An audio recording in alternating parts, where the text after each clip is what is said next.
Today we'll be starting at the beginning of everything. We're going to examine all the mind-boggling events that occurred during the first second of the whole universe. This is Lowiki Journeys, just some neat stuff I found while surfing through Wikipedia.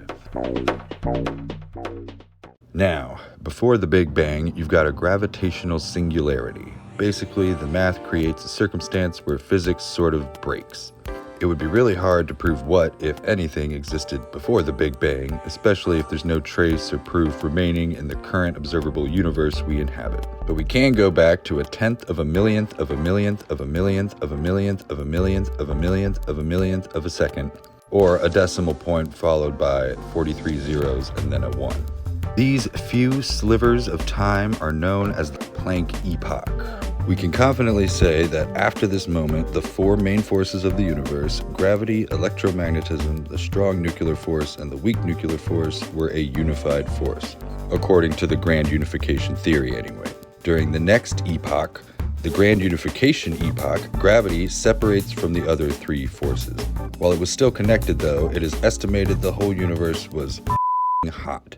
Like an unfathomable temperature. A quadrillion giga-electron volts to be precise. Keep in mind that 1 electron volt equals over 11,000 Kelvin, or 19,000 degrees Fahrenheit. So a giga-electron volt is 1 billion of those. That brings us to 11,604,500,000,000 degrees Kelvin. Now multiply that by quadrillion. You get to approximately 11 octillion 6 septillion degrees Kelvin. That's 116 with 26 zeros after it. The hottest the known universe has ever been. Now the next part is pretty cool, but it's easy to get lost in large numbers. But let's think about it this way. If we take this 1 second and blow it up to a timeline of 3 octillion years, about 217 trillion times the current age of the universe, then the Planck epoch ends at about 9.5 picoseconds, 9 trillionth of a second in.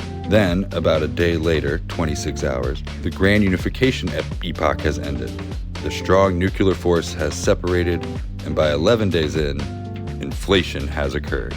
During the inflationary epoch, the observable universe expands in size by 100 septillion to be an orb with a diameter of 0.9 meters, but possibly as small as the size of a grapefruit or a marble.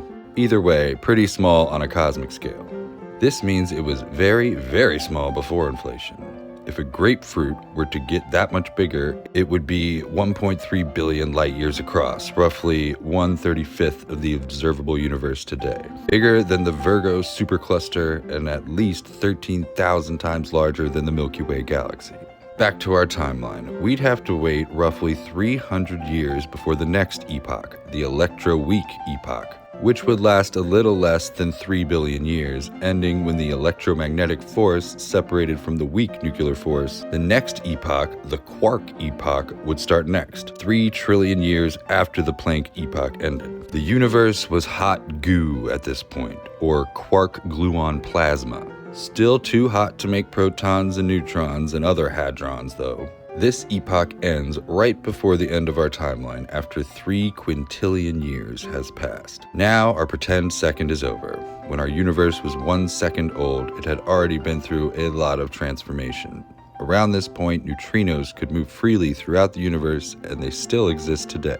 Like the cosmic microwave background, there is a cosmic neutrino background, but it is very weak and therefore undetectable with current technology. So there you have it. The first second of the universe. Maybe I'll continue on the timeline in another video, but my brain kinda hurts now. Subscribe for more Lowiki Journeys and other videos. Thanks for watching.